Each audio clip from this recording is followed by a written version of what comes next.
नमस्कार, स्वागत है आपका द न्यूज़ लॉन्चर पर। मैं हूँ अशोक वानखेड़े, लेकर आया हूँ आपका अपना कार्यक्रम देख श्री।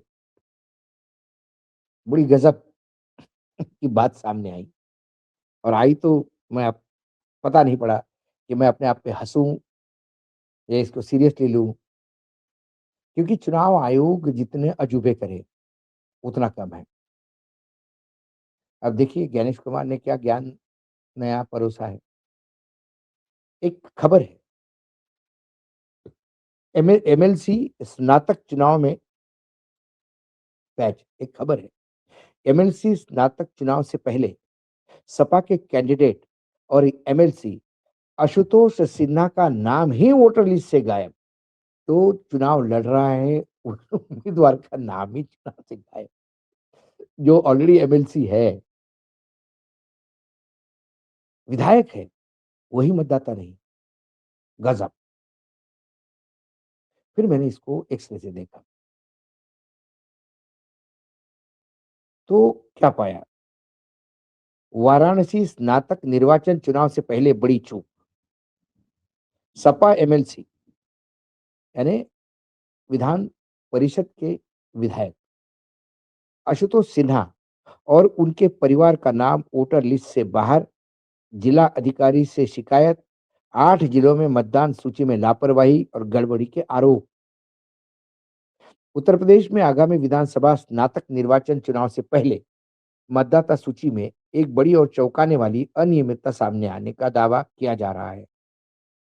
वाराणसी स्नातक सीट से समाजवादी पार्टी सपा के मौजूदा स्नातक एमएलसी वाराणसी मिर्जापुर खंड से एक बार फिर प्रत्याशी बनाए गए आशुतोष सिन्हा का नाम ही वोटर लिस्ट से गायब बताया जा रहा है। उनके परिवार के सदस्यों के नाम भी सूची में शामिल नहीं किए गए। सपा एमएलसी का दावा है कि उन्होंने यह तय प्रक्रिया के तहत वोटर लिस्ट में नाम शामिल करने के लिए आवेदन भी किया था, फिर भी उनके साथ ऐसा हुआ। अब आशुतोष सिन्हा ने अपने व्यक्तिगत शिकायत में यह स्पष्ट किया कि मैं और मेरे परिवार के सदस्य, जिन्होंने विधिवत रूप से स्नातक एमएलसी वोटर बनने के लिए क्वींस कॉलेज बूथ पर आवेदन किया था, हमारी नामांकन प्रक्रिया के बावजूद मतदाता सूची में शामिल नहीं है।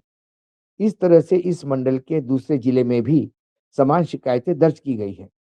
इससे स्पष्ट होता है कि मतदाता सूची निर्माण में व्यापक स्तर पर लापरवाही और गैर कानूनी काम हो रहे हैं।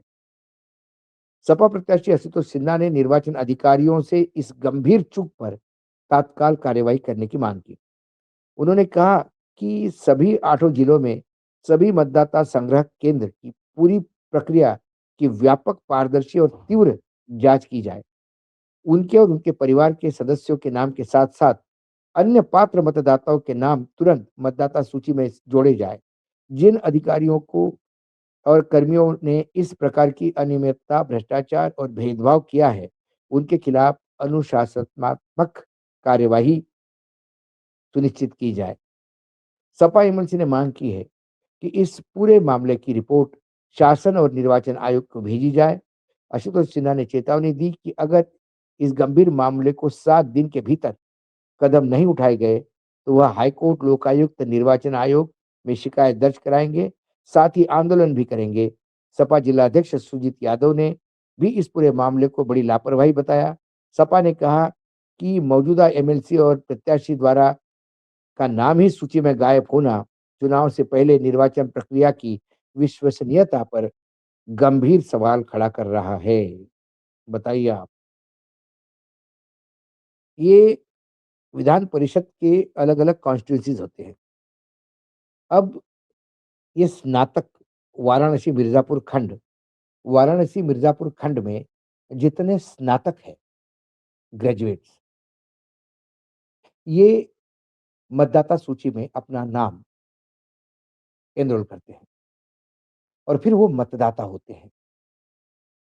तो वाराणसी मिर्ज़ापुर खंड के जितने एनरोल्ड मतदाता है, स्नातक यानी ग्रेजुएट, वो मतदान करेंगे। पिछली बार जो चुनाव हुआ उसमें इसी खंड से सिन्हा साहब चुनाव जीते, आशुतोष सिन्हा, और इस बार फिर उन्हों उनको टिकट दिया।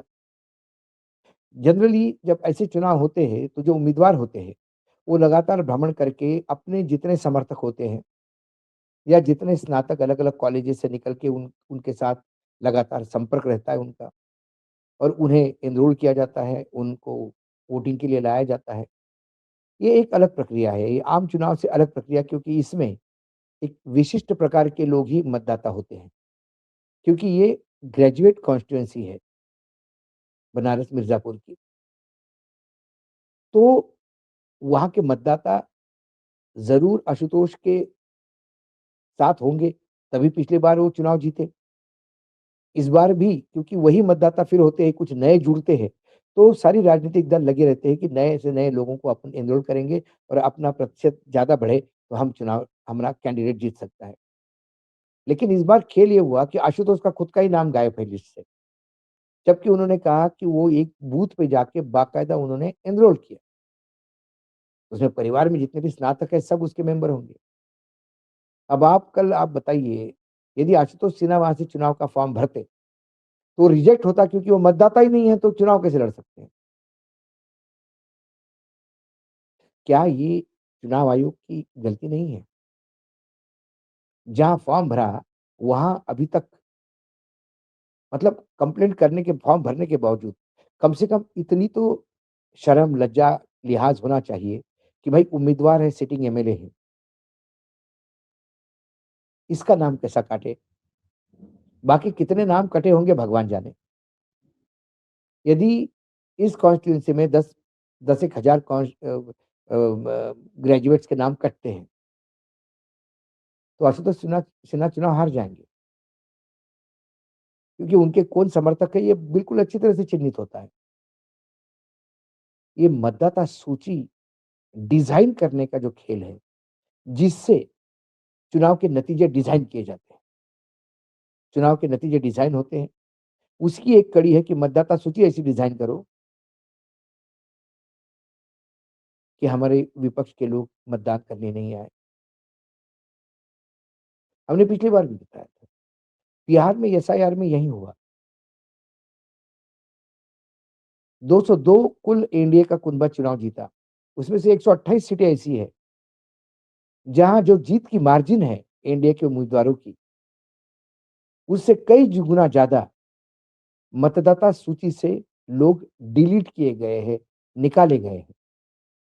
वो जिस तादाद में निकाले गए हैं, यानी किसी जगह चुनाव जीते हैं आप 3000 से और मतदाता सूची में से लोग 21,000 गायब हैं।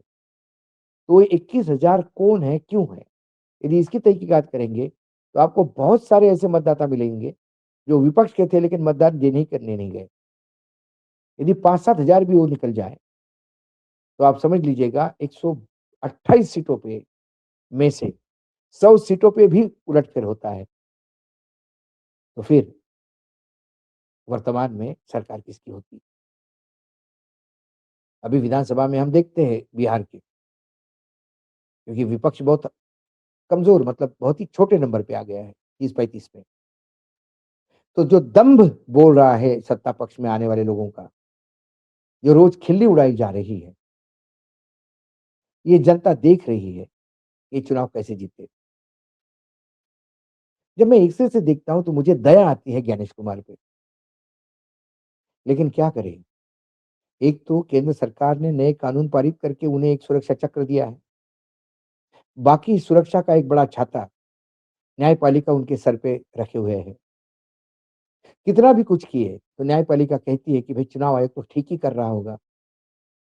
क्या आशुतोष सिन्हा, जो पहले ही विधायक हैं, उसी विधानसभा क्षेत्र से बनारस मिर्ज़ापुर का ग्रेजुएट कॉन्स्टिट्यूएंसी से, वो क्यों मतदाता नहीं है? सवाल ये है। क्या उनका ट्रांसफ़र हो गया? क्या उनका देहांत हो गया? क्या वो घुसपैठिया हैं? या फिर ये रेगुलर डिज़ाइन है समाजवादी पार्टी के उम्मीदवारों को निपटाने का? ऐसी कई चीज़ें हैं लेकिन फिर निर्लज्जता का अमृतकाल चल रहा है। रोज़ नए-नए प्रूफ सामने आते हैं, नए-नए साक्ष्य सामने आते हैं। किसी को कोई फ़र्क नहीं पड़ता। जनता अपनी किस्मत समझ के चुप रहती है। विपक्ष लड़ाई लड़ रहा है, लेकिन जहाँ से न्याय मिल रहा है, वहाँ कोई सुनवाई नहीं। चुनाव आयोग प्रकोष्ठ बन चुका है सत्ता पार्टी का और सवाल पूछे तो एक ही जवाब आता है, कुछ तो लोग कहेंगे, लोगों का काम है कहना। छोड़ो इन बेकार की बातों को। लेकिन न्यूज़ लॉन्चर पे हम लगातार ये बातें जनता के सामने लाते जाएँगे, क्योंकि ये भी एक जन जागरण का तरीका है, हम मानते हैं। आज एक्स-रे में इतना ही, कल फिर आता हूँ किसी विषय के साथ। तब तक के लिए नमस्कार, देखते रहिएगा न्यूज़ लॉन्चर।